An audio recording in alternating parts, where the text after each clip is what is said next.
오전에 이제 쭉 했던 것이 이제 결국 이제 이런 형태의, 그러니까 저희 처음엔 이제 뭐 예를 들어 뭐 동그라미가 있고 이걸 이렇게 이제 뭐 선으로 연결되어 있고 뭐 이런 이야기를 했는데, 이제는 여러분들이 이걸 보시면서 이걸 이제 뭐 ANN 또는 뭐 여기에서 보는 것처럼 뭐 또는 MLP라고 이야기를 하는데, 이제 이런 것들의 그 요소 뭐 뉴런이라는 또는 유닛이라는 요소와 그걸 연결하는 뭐 화살표도 좋고 뭐 웨이트, 엣지 들에 대한 그 기능들에 대해서 여러분들이 좀 마이크로한 뷰로 제가 좀 말씀을 드렸습니다. 그걸 가지고 좀 이제 서머리를 한번 하면, 여기서 정리드리고 싶은 것은 지금까지는 마이크로하게 들여다봤는데, 이제 그 의미에서는 요렇게 있을 때 여기 뭐 웨이트가 이렇게 있었다고 치죠. 그리고 뭐 여기에 값이 들어와서 서메이션을 하고 시그마를 하고 다 좋습니다. 그리고 이제 그렇게 이해를 하셔야 되는데, 이제 그렇게 이해를 하셨으면 이제 앞으로는 이렇게 생각하지 않습니다. 이렇게 생각할 수도 없고 해서도 안 되고, 이제는 매크로하게 아주 큰 뷰에서 그 인공신경망을 쳐다봐야 돼요. 무슨 이야기냐? 우리가 주어진 문제는 X와 Y가 동시에 주어질 겁니다. 지도 학습의 경우에는. 그리고 관심 있는 것은 이 함수라고 했어요. 이 함수를 찾는 거가 인공지능이 하는 겁니다. 우리의 관심사고. 이것을 찾는데 뭐 무수히 많은 함수가 있겠지만 그 중에 하나는 우리는 이렇게 스트럭처를 세팅을 하겠다는 겁니다. 그리고 궁극적으로 찾고 싶은 것은 여기에 해당하는 오메가들.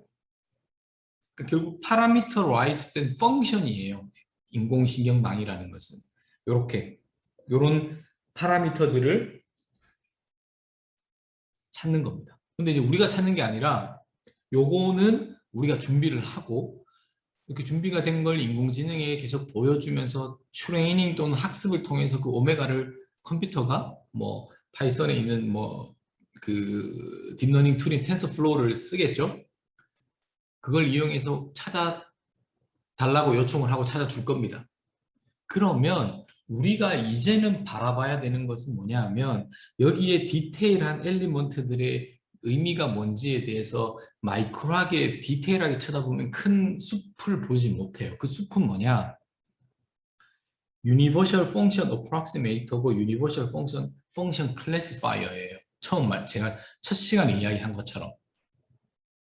그냥 인풋을 넣고 아웃풋이 있는데, 이게 리그레션 문제 또는 클래시피케이션 문제로 ANN의 구조를 디파인하고 학습을 통해서 함수를 파라미터라이즈된 함수를 찾은 거예요. 그게 끝입니다. 어떠한 형태의 인풋과 아웃풋의 데이터가 와도 무조건 찾을 수 있어요. 뭐 무조건 찾는 정확한 건 아니겠지만 근사한 뭔가를 무조건 찾을 수 있습니다. 이게 큰 장점인 거죠.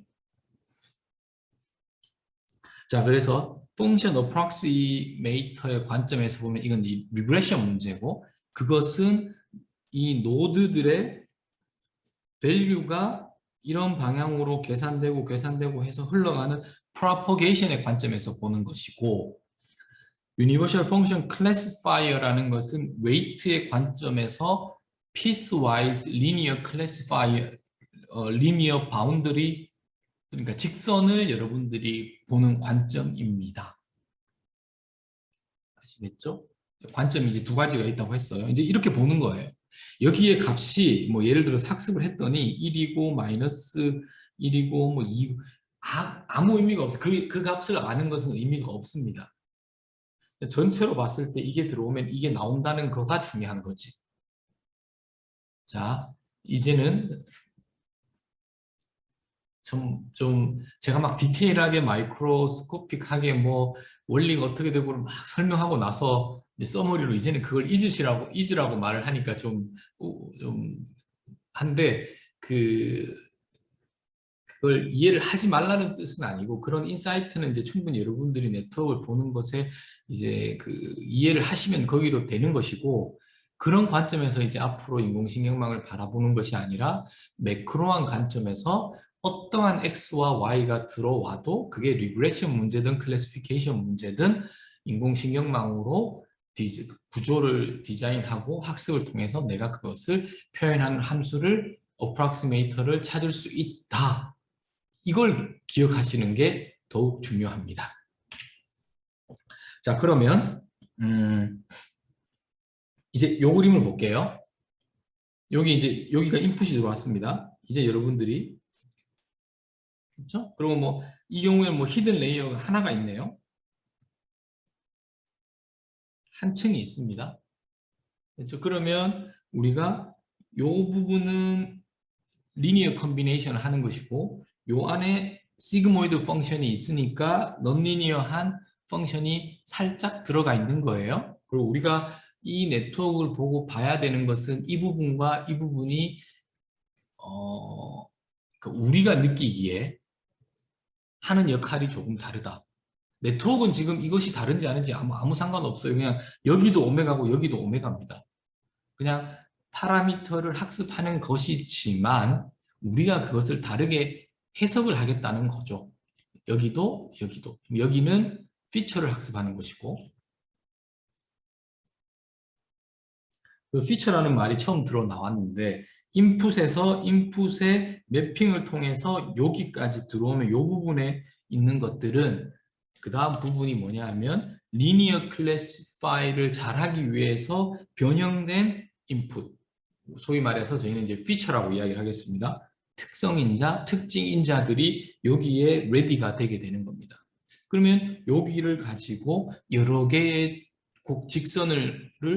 곡선처럼 직선을 가지고 곡선 같은 바운더리를 긋는 거죠. 이게 인공신경망.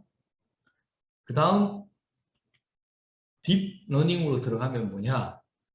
레이어가 딥해지는 겁니다. 그냥 피지컬리 이 말이 맞아요. 레이어가 깊어진다. 그럼 우리가 ANN과 딥러닝을 어떻게 제가 지금까지 설명한 내용으로는 여러분들이 어떻게 받아들이셔야 되냐. 여기에 시그모이드라는 넌리니어 펑션이 들어가 있다고 했잖아요. 그러면 커널이고 커널이고 커널이고 커널이고 커널인 거예요. 여러 번 매핑을 할 수 있는 구조를 가지고 있습니다. 그 이야기는 처음에 인풋이 아무리 복잡하게 얽혀있는, 뭐 복잡하다는 것은 뭐 비선행성이 강하다는 거겠죠? 그거를 풀어서 여기에 오면은 리니얼리 세퍼러블하게 만들 수 있는 구조를 가지고 있는 거예요. 구조를 가지고 있다는 게 중요한 겁니다. 왜냐? 여기에서의 오메가는 데이터를 통해서 찾을 거니까. 이건 우리가 하는 게 아니에요. 이건 텐서플로우가 하는 겁니다. 그런 capability를 우리가 만들어주고 가능성을 열어주고 이제는 네가 오메가를 적절히 잘 찾아서 여기에 이 부분에 왔을 때 리니얼리 세퍼러블하게 만들어줘라. 그러면 내가 여기서 클래시피케이션을 적용할게. 이렇게 되는 겁니다. 이게 큰 그림에서 여러분들이 인공신경망 또는 딥러닝을 쳐다봐야 하는 뷰라고나 할까요? 관점이 이제 이런 식으로 계속 들여다보셔야 돼요. 자, 그럼 이제 지금까지 제가 쭉 설명드렸던 것을 예시를 통해서 한번 여러분들하고 그렇게 실제로 동작하는지를 한번 들여다보겠습니다. 그러니까 looking at parameters니까 오메가를 한번 들여다보겠다는 거예요. 자, 이런 문제가 있었다고 치죠. 붉은색이 있고 파란색 데이터가 있습니다. 데이터가 주어진 거예요. 데이터가 주어진 겁니다. 그러니까 데이터가 인풋이 x1, x2로 주어지고 y는 예를 들어 여기서는 뭐 레드고 블루니까 뭐 레드가 뭐 예를 들어 1 이렇게 0 이런 식으로 지금 라벨링이 되어 있는 데이터가 주어진 거예요. 내가 하고 싶은 것은 이 주어진 데이터를 가지고 클래시파이어를 모델링 하고 싶은 겁니다. 모델링 하고 싶은 거예요. 그러면 뭐 사람 한 명 이렇게 선을 그으면 되죠. 맞습니다. 이거를 컴퓨터도 이렇게 긋기를 우리가 원하는 거예요. 자, 그러면 직선의 방정식이니까 이렇게 되는 거 맞겠죠? 여기는 시그모이드입니다. 0과 1. 그렇지만 시그모이드이기 때문에 0과 1 사이의 값이 존재해요. 그래서 컨스턴트고 이 두 값들을 가지고 결국은 오메가 0, 오메가 1, 오메가 2를 찾고 싶은 거예요. 자, 어떻게 찾을 거냐? 이제 이거는 이제 뭐 손으로 뭐 간단한 문제는 손으로 풀 수 있을 테고 좀 어려운 문제는 이제 이걸 뉴메리컬하게 풀어야 되는데 푸는 방법에 대해서는 일단은 여기서는 설명을 드리지 않을게요.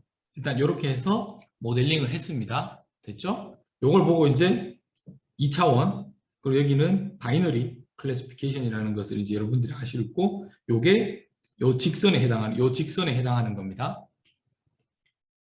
그렇게 해서 학습을 했어요. 그랬더니 찾아줬습니다.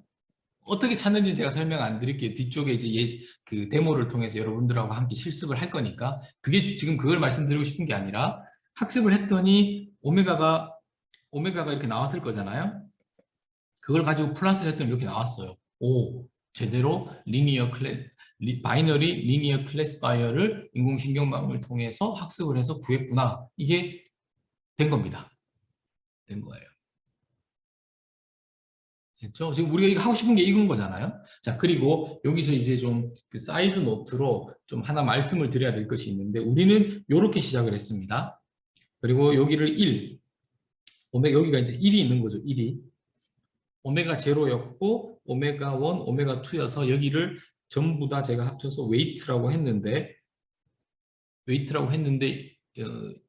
여기는 어떻게 보면 머신러닝인 거고 그 딥러닝 쪽에서는 오메가 0로 쓰지 않고 B로 씁니다. 그래서 여기를 바이어스, 그러니까 용어의 차이인 거예요. 그래서 여기는 바이어스, 여기는 웨이트라고 해요. 그냥 용어의 차이입니다. 왜냐하면 컨스턴트한 값을 항상 더해야 돼. 그래서 그냥 저는 이 둘을 다 합쳐서 그냥 웨이트라고 할게요. 계속 그렇게 말을 쓸 거예요. 그럼 여러분들이 웨이트와 바이어스를 동시에 의미하는구나라고 생각하시면 되겠습니다. 그래서 저는 그냥 이렇게 있고 그냥 이걸 그냥 이렇게 웨이트로 표시를 할 거예요. 그리고 그림을 그릴 때 보면 항상 이게 항상 있어요. 무조건 디폴트로. 그래서 그냥 그림을 그릴 때는 일반적으로는 이 바이어스 유닛은 표시하지 않습니다. 그냥 편의를 위해서. 그래서 그냥 이렇게 쓸 거예요. 그림을 그릴 거예요. 그러면 이렇게 하는 거죠. 인풋이 2차원이고 아웃풋이 하나니까 그냥 뭐 리그레션 문제면 그냥 하나의 값을 예측하는 것이고 클래시피케이션 문제면 뭐 시그모이드가 씌워져 있다면 바이너리 클래시피케이션 문제로 그냥 여러분들이 이렇게 해서 그림을 그리면 이걸 이해하시면 되고 여기에 사실은 1이 있고 바이어스도 있다는 것을 암묵적으로 여러분들이 기억하고 계시면 됩니다. 됐죠? 자, 그러면 이제 문제를 재밌는 문제를 여러분들하고 한번 같이 한번 풀어볼 예정인데 여기에서는 데이터 자체가 리니얼리 세퍼러블 하게 제가 그렇게 문제를 만들었어요. 문제 없습니다. 여기는 뭐 보면 이런 곡선이죠? 곡선이죠? 자, 제가 이제 이런 데이터가 분포되어 있을 때 인공신경망을 어떻게 접근해서 푸는지를 한번 보죠. 일단 첫 번째, 인풋의 디멘전이 어떻게 되나요? 이 문제에서 인풋의 디멘전이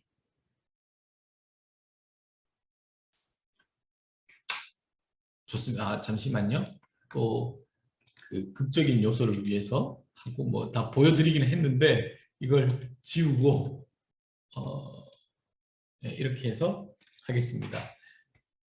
일단은 첫 번째가 인풋이 이건 넌리니어 하구나 라는 걸 여러분들이 그 눈치를 채셔야 되고 x가 x1, x2니까 2D라고 할 수 있습니다. 그리고 색깔이 지금 빨간색과 파란색으로 되어 있으니까 바이너리 클래시피케이션이니까 아웃풋의 노드의 개수는 몇 개면 될까요?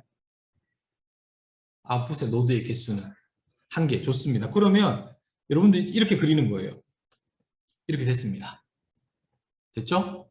그리고 실질적으로는 여기에 이렇게 하나가 더 있다. 근데 이거 신경 쓰지 마시고.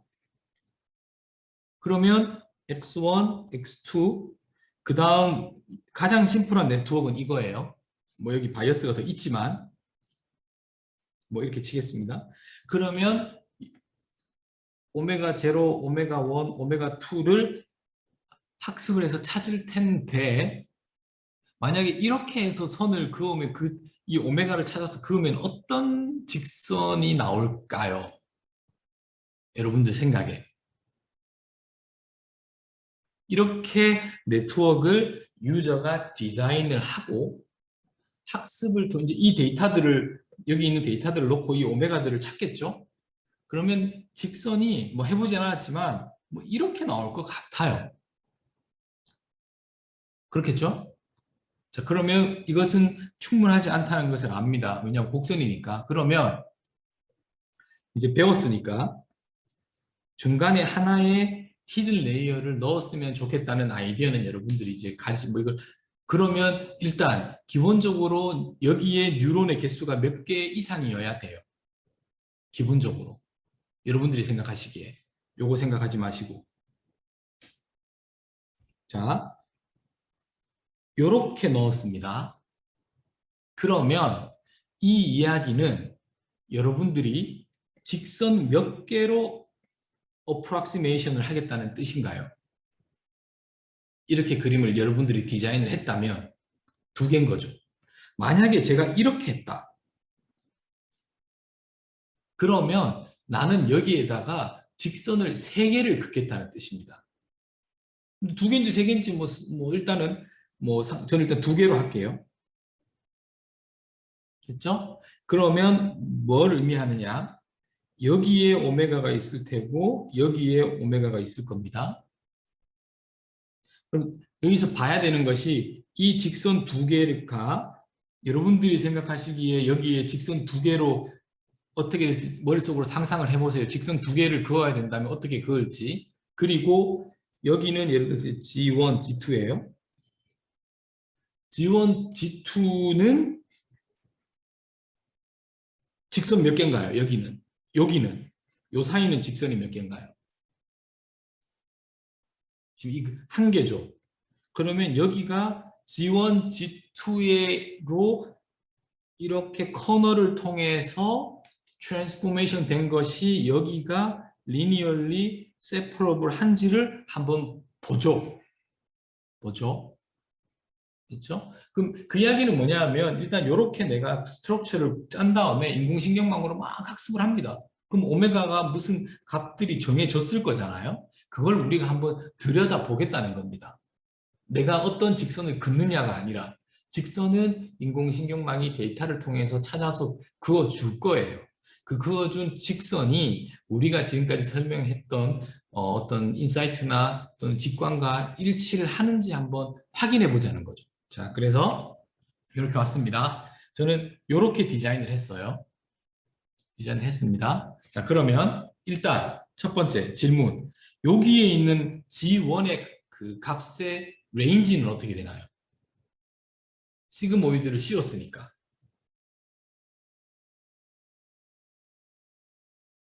0과 1 사이여야겠죠? 그리고 이제 학습은 끝났습니다. 뭐 예를 들어 뭐 여기에 1, 뭐 0.2, 마이너스 0.4 뭐가 이렇게 뭐 숫자가 학습이 됐을 거예요. 저는 그 값 자체는 제가 구하는 게 아니라 인공지능이 찾아주는 거예요. 그리고 나서 G1, G2 공간에다가 지금 여기는 X1, X2입니다. G1, G2를 플랫했어요. 봤더니 값이 0과 1, 0과 1입니다. 오, 시그모이드가 있으니까 이거는 맞네. 됐죠? 그리고 여기에도 파란색, 원래 빨간색이 있었고 파란색이 있었으니까 그 똑같은 포인트가 이렇게 커널이라는 뭐 매핑을 통해서 되니까 여기도 색깔을 찍을 수 있겠죠? 찍을 수 있습니다. 이제 눈치채시겠지만 여기에 있는 직선 하나로 선을 그 값이 나왔을 텐데 그것을 여기에다 선을 그으면 이렇게 그어줘요. 뭐 여기 보면 틀린 거 있습니다. 그러니까 제가 approximate한 거예요. approximator. 완벽하진 않지만 어느 정도 대부분의 데이터 포인트가 이 직선은 여기서 온 거예요.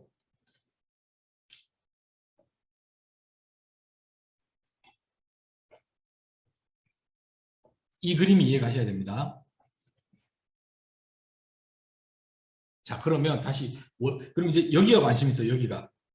다시 원래대로 돌아가서 여기에 숫자 오메가들이 학습이 됐으니까 직선 하나, 직선 두 개가 나올 겁니다. 여러분 직선 두 개가 어떻게 그어질까요? 이 채팅창으로 이게 좀 이렇게 설명을 하기가 좀 애매하긴 한데 직선 두 개로 저기를 바운더리를 찾는다면 뭐 여러분들 이렇게 되지 않을까요? 맞죠? 이거 우리가 그냥 예측하는 거고 실제로 한번 보겠습니다. 이게 정말 중요한 예시고 여러분들 이걸 한번 보시면 이렇게 나왔어요. 여기를 보는 겁니다. 여기를. 지금 V라인을 제가 그은 게 아니라 데이터가 주어진 거고 네트워크를 학습을 통해서 찾아진 오메가를 저렇게 제가 그 값을 아니까 같은 그 스페이스에다가 직선을 그었더니 저렇게 그어진 거예요. 저렇게 그어진 겁니다. 원래 오리지널 스페이스는 넌리니어하게 데이터가 분포되어 있었고 우리는 네트워크를 썼기 때문에 피스와이즈 리니어 클래시피케이션 바운더리로 자 그러면 제가 하지는 않겠지만 노드가 하나 더 있어요. 여기 뭐 이렇게 있다고 하겠습니다. 그러면 직선이 하나 더 생기겠죠? 그럼 뭐 해봐야 알겠지만 뭐 예를 들면 뭐 이렇게 선이 더 추가가 그어지겠죠. 예를 들면 이건 해봐야 아는 겁니다. 근데 그냥 저희가 이제 추측은 할 수 있겠죠. 저렇게 동작을 하고 있습니다. 지금.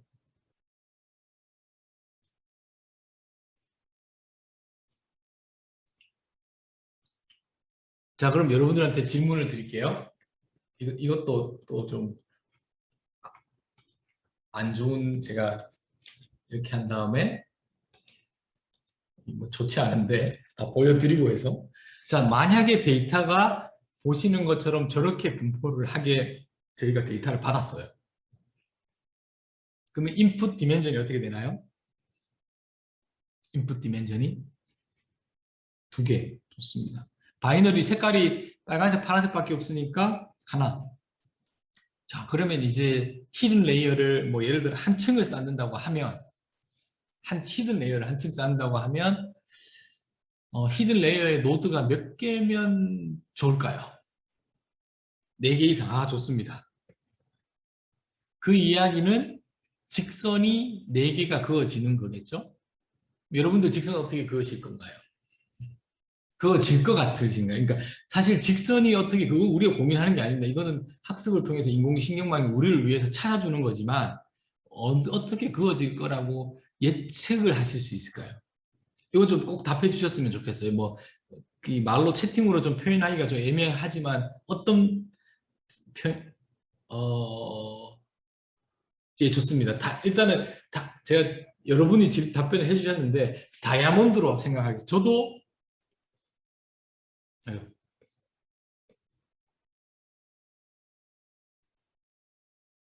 이렇게 그어질 것 같습니다.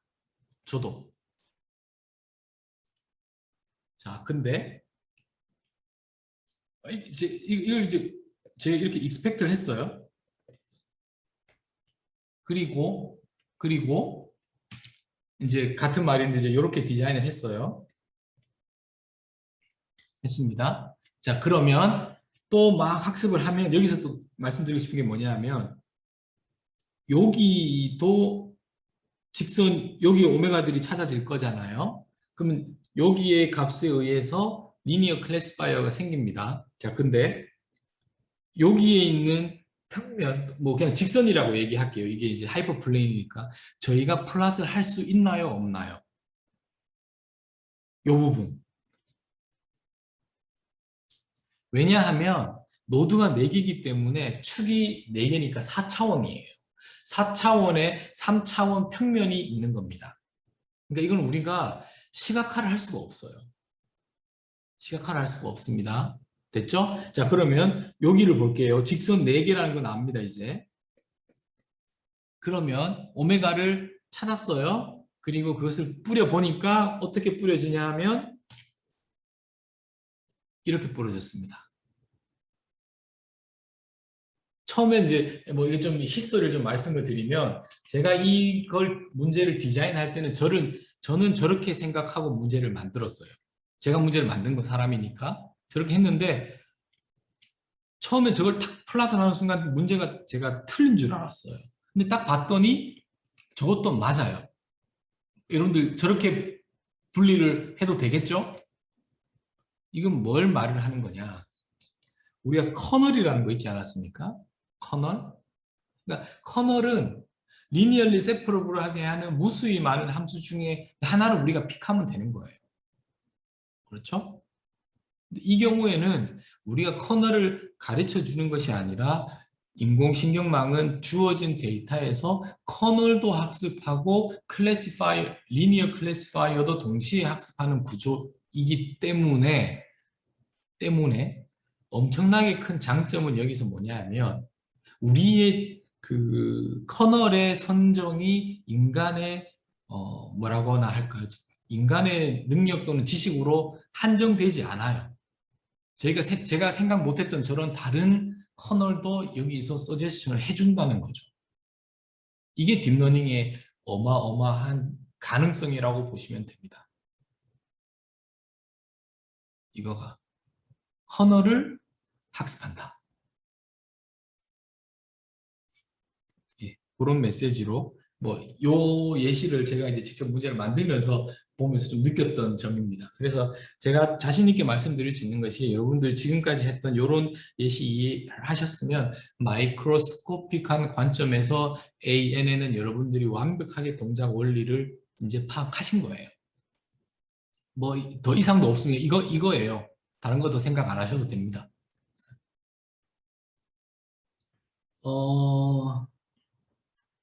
질문이 학습에 따라서 좋습니다. 지금 질문이 뭐냐 하면 예를 들어서 요 경우를 하겠습니다. 여기를 그냥 여기가 예를 들어 오메가 전체가 오메가 1, 전체가 오메가 2, 그러니까 전체를 제가 이렇게 표시를 하겠습니다. 그래서 학습을 했어요. 이제 given x, y라는 어떤 무수히 많은 데이터를 가지고 학습을 해서 오메가 1과 오메가 2가 찾아졌습니다. 그래서 플러스를 했더니 어떤 경우에는 이렇게 나올 거예요. 이게 됐습니다. 그리고 완전 리셋을 하고 다시 동일한 데이터긴 하지만 다시 학습을 했으면 어떤 경우에는 이렇게 학습이 다시 이렇게 될 수도 있습니다. 그 학습할 때마다 달라요. 그 학습하는 과정 중에 랜덤니스에 의해서 달라질 수 있습니다. 근데 이게 크리티컬하지 않은 게 이래나 저래나 클래시피케이션을 잘 하잖아요. 그러니까 잘한다기보다는 어느 정도 할 수 있기 때문에 전혀 문제가 되지 않아요. 예. 그리고 여기서 또 하나 더 말씀드리고 싶은 것이 지금은 저는 ANN의 동작 원리를 설명드리기 위해서 이 경우에는 지금 이처럼 바운더리에 대한 이야기를 많이 했는데 실질적으로 오메가가 학습이 됐어요. 그러면 바운더리를 여러분들이 보는 것이 아니라 이거 생각하지 마십시오. 이 그림 그냥 이거예요. 여기에 숫자가 이제 정해진 겁니다. 그러면 이 인공신경망이 하는 역할은 무엇이냐? 새로운 데이터가 들어왔을 때 새로운 데이터가 들어왔어요. 그럼 계산을 하는 거예요. 리니어 컨비네이션하고 시그모이드하고 여기 다 나왔죠. 또 계산해서 여기 값이 나올 겁니다. 그러면 여기가 시그모이드가 있으니까 0에서 1 사이 값이 나오겠죠. 뭐 예를 들어서 1에 가까웠다. 그러면 뭐 여기가 이제 뭐 레드가 1이라고 치죠. 뭐 이거는 우리가 정하기 나름이니까 1에 가까우면 이 데이터 새로운 데이터 포인트는 레드구나. 0에 가까우면 이 새로운 데이터는 블루구나. 이렇게 판단하는 거지 이 바운더리를 그리는 게 아니에요. 일반적으로 그릴 수도 없고 차원이 높기 때문에. 그래서 이런 이유에서 이런 ANN을 우리가 보통 블랙박스라고 합니다.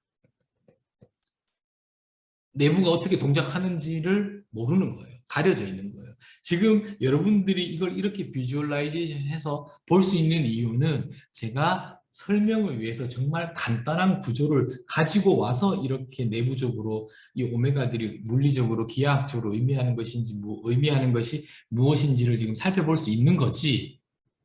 일반적으로는 오메가 값을 여기 숫자들 막 있어요. 아무 의미 없습니다. 그러니까 의미가 없다는 게 아니라 의미를 해석할 수가 없어요. 그렇기 때문에 블랙박스라고 이야기를 합니다. 이 함수 자체가. 뭔가 제대로 동작하는 것 같긴 한데 내부에 있는 이 구조와 이 오메가들의 숫자들이 무엇을 의미하는지를 해석하는 것이 거의 불가능하다고 보시면 돼요. 예. 그러면 이제 질문 순서대로 하겠습니다. 오메가가 다양한 셋을 가질 수 있는 이유가 그레드 코스트가 0인 지점이 한 곳이 아니어서 생긴 현상입니까? 알겠습니다. 지금 제가 이야기로는 어제 머신러닝을 할 때 그 최적화 관점에서 그레디언트를 계산해서 가장 낮은 지점을 찾아가는 방법, 옵티마이제이션, 뉴메리컬, 이터레이티브한 그 방법론의 설명을 들은 걸로 알고 있습니다. 맞습니다. 그런 이유에서 로컬 미니멈이 있을 수 있어요. 그런 이유도 있고 또는 제가 사실은 여기서 의미한 거는 뭐라고 할까요?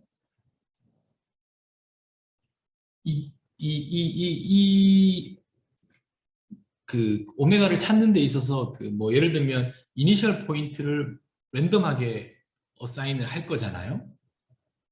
그런 그 뉴메리컬한 그 컴퓨테이션 과정 중에서 있는 랜덤니스에 의해서 어떨 때는 이렇게 나올 수도 있고 어떨 때는 이렇게 나올 수도 있고 또 여기서 말씀하신 것처럼 로컬 미니멈에 빠져서 그럴 수도 있고 뭐 다양한 이유에서 그렇습니다. 예. 그렇고 문제가 만약에 많이 복잡하면 이런 것처럼 바운더리가 학습할 때마다 좀 약간의 언스테이블한 느낌이 있을 수 있고 문제가 좀 심플할수록 스테이블하게 수렴할 수도 있습니다. 이건 문제의 컴플렉시티에 따라서 좀 다를 것 같아요. 그리고 또 다른 질문은 현재 문제 히든 레이의 노드 수를 2개 또는 3개로 했을 때 결과가 어떻게 좋습니다. 자, 그럼 이거는 제가 답변을 드리기보다 지금 뭘 얘기했냐면 이렇게 할게요. 여기서 만약에 레이어를 이렇게 구조를 짰어요. 그러면 결과가 어떻게 나올까요?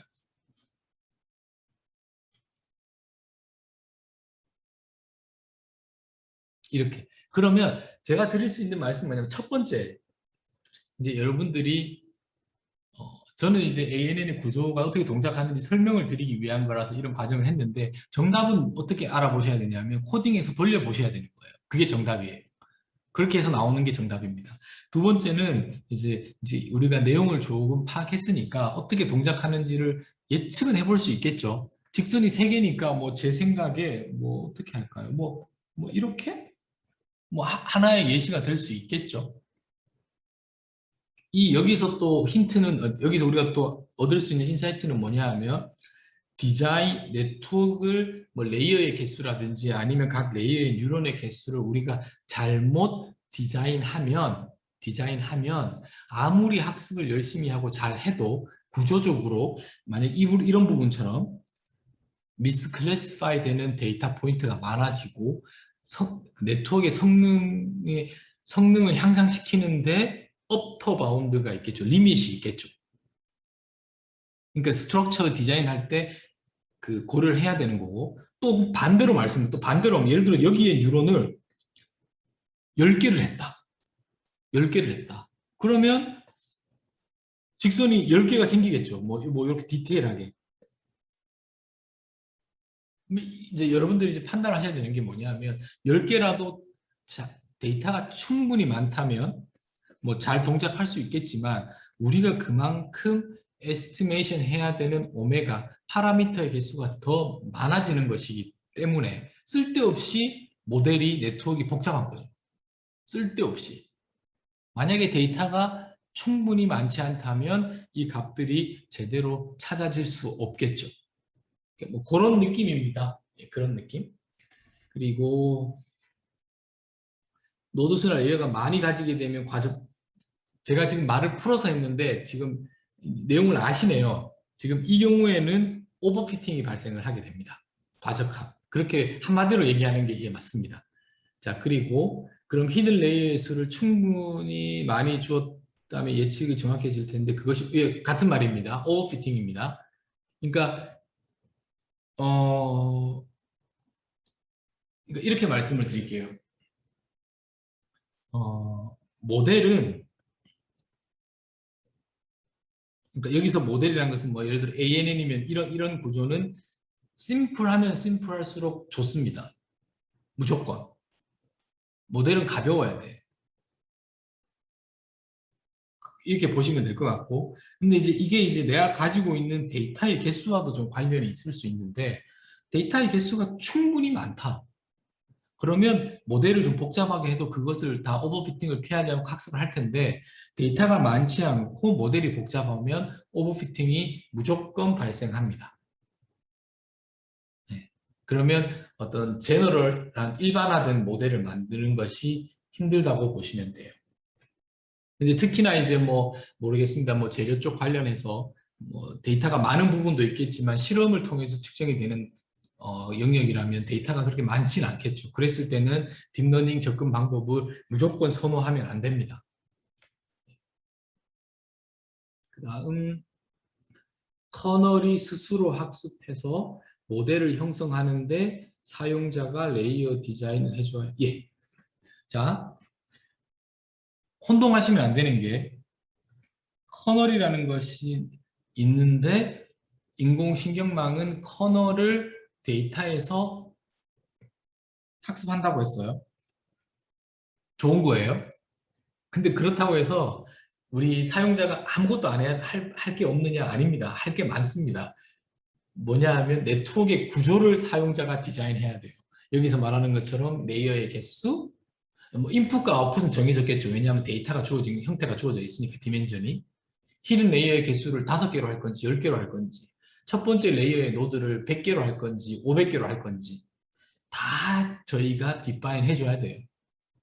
그러니까 어떻게 보면 딥러닝이라는 것이 이제 뭐 다 알아서 다 해주는 건 아닙니다. 고민을 해야 되는 문제가 머신러닝에서는 커널 디자인이었다면 그 문제가 네트워크의 스트럭처를 디자인하는 문제로 살짝 바뀐 것 뿐이에요.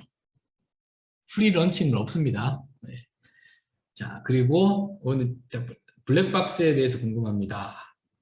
첫 번째 날에 했던 예제로 랜덤 포레스트 같은 경우 예를 들어서 보스턴 집값에 영향을 주는 요인을 범죄가 가장 많이 알았는데 예, 알겠습니다. 그 블랙박스에 대한 얘기를 좀 할 텐데 제가 지금 여기에서 설명드리는 거는 사실은 블랙박스가 아니죠. 왜냐하면 이 네트워크를 가지고 여기 값들에 의해서 요걸 다 우리가 뭐라고 할까요? 트레이스 백을 해서 지금 어디가 이 오메가들이 기하학적인 의미가 뭔지를 정확하게 파악한 거니까 이건 블랙박스 아니에요. 블랙박스 아닙니다. 자, 그런데 제가 이렇게 해볼게요. 인풋이 뭐 예를 들어 10개다. 이렇게 넣고 히든 레이어를 뭐 이렇게 했다고 치죠. 그럼 아웃풋이 몇 개, 한 5개였다고 치고 뭐 100개, 100개, 100개, 100개 이렇게 디자인했다고 치죠. 그러니까 이렇게 제가 디자인을 했습니다. 주어진 문제에. 그러면 여기에 있는 웨이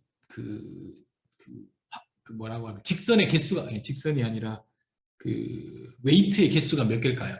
이제 선이 이렇게 막 그어질 텐데 여기가 몇 개일까요? 몇 개일까요? 10개가 100개에 다 되니까 1000개죠. 1000개의 오메가들이 뭔가 학습이 돼서 값이 나올 겁니다. 뭐 여기에 첫 번째 오메가는 얼마, 두 번째는 얼마 이렇게 쭉 나올 거예요. 여기는 몇 개인가요? 10,000개예요. 여기도 10,000개고, 10,000개고, 여기 500개고. 이렇게 오메가들이 학습을 통해서 찾아질 거예요. 각각의 오메가들이 숫자가 나올 텐데 그것이 이런 것처럼 기하학적으로 연결 짓는다? 아무런 의미가 없어요.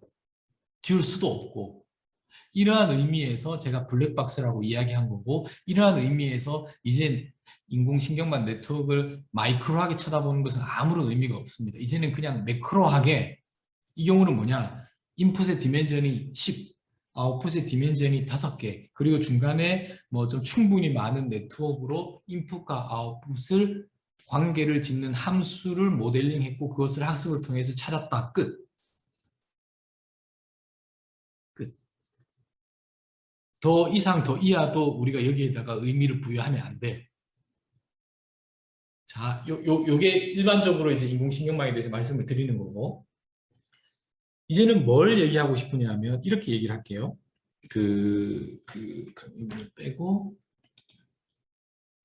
좀 중요한 질문을 해주셔서, 지난 시간에 여러분이 뭐 랜덤 포레스트가 됐던, 그러니까 머신러닝으로 얘기를 할게요. 머신러닝으로. 그러면 예를 들어 y 햇을 예측하는데 뭐 예를 들어서 뭐 이런 게 3개가 있었다고 치죠. 인자가. 그래서 뭐 x1 모델링을 했더니 뭐 10x2 마이너스 0.1 x3 플러스 4라고 모델링이 됐다고 치겠습니다. 그 뭐 여기 뭐 부동산 가격이 뭐 예를 들어 뭐 집의 위치라든지 아니면 뭐 크기라든지 뭐 모르겠습니다. 여러분들이 생각하는 뭐 다양한 인자들이 있겠죠. 뭐 재료에도 관련된 거고. 이렇게 머신러닝 쪽으로 보면 얘들이 다 그 크기가 노멀라이징 되었다고 치고, 그러면 x1, x2, x3 중에서 y를 예측하는데 가장 도미넌트한 피처는 뭔가요? 여러분들이 보시기에 x2죠. 당연히 개수가 크니까. 그리고 거의 영향이 없는 인자는 뭐죠? 거의 영향이 없는 인자는 여기서 x3죠. 거의 0에 가까우니까. 이런 걸 가지고 이건 이 데이터 머신러닝을 통해서 나온 뭐 이 경우에 제가 뭐 리그레션으로 설명을 드렸는데, 이 식을 가지고 뭔가 우리가 피지컬하게 해석을 할 수 있습니다. 컨트리뷰션이 얼마가 되는지 인풋들이. 근데 머신러닝은 이런 것들이 쉽지가 않아요. 왜 쉽지가 않으냐? 방금 말씀했지만 이런 네트워크예요.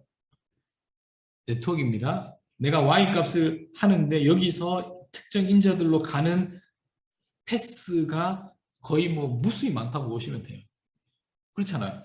뭐 이렇게도 가고 뭐 이렇게도 가고 뭐 이렇게 가서 갈 거잖아요. 그 모든 것들이 종합적으로 고려해서 y를 예측하는 거잖아요. 그러니까 쉽지가 않아요. 이게. 또 반대로 머신러닝에서 여러분들 랜덤 포레스트 배우셨으니까 디시전 추리를 보신 것 같은데, 이렇게 와서 쪼개지고 쪼개지고 쪼개지고 이렇게 쪼개져서 뭐 클래시피케이션을 하잖아요. 여기 첫 번째에 어떤 인자, 예를 들어 x1을 가지고 뭐 얼마 이상 이하로 해서 yes, no 해서 결정을 하는데, 이것이 정말 제일 윗단에 있을수록 중요한 피처들이에요. 디시전 추리는. 그래서 뭐 좀 제너럴하게 이야기를 하면 머신러닝은 피처를 다루면서 뭐 이렇게 좀 딥러닝에 비해서는 좀 심플리파이 되었기 때문에 인간이 우리의 지식을 가지고 어느 정도는 그 결과를 해석할 수 있습니다. 근데 이 동네는 아니에요. 자, 여러분들 이제 기초를 이제 좀 저랑 배우시니까 잘 이해를 하셔야 되는 게, 딥러닝이 무조건 좋은 게 아닙니다. 딥러닝이 좋은 점이 있고 머신러닝이 좋은 점이 있어요. 뭐 이제 충분히 클리어하게 이해가 가셨을 겁니다. 그냥 단순하게 뭐 예를 들어 분류의 문제에서 클래시피케이션의 액큐러시만을 따지면 데이터가 충분히 많다면 딥러닝이 훨씬 그 숫자가 높을 가능성이 훨씬 높아요.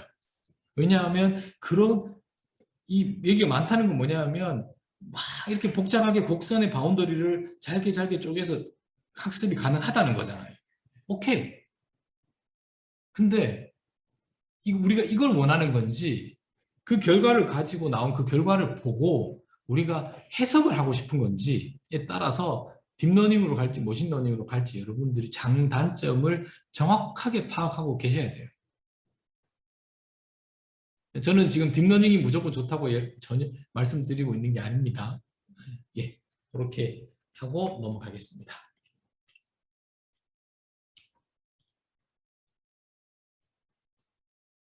시간이 지금 47분인데 지금 그 어떻게 학습하는지 그리고 이제 제가 좀 그 실습을 통해서 여러분들하고 데모를 좀 보여드릴 예정이라서 여기서 내용을 끊고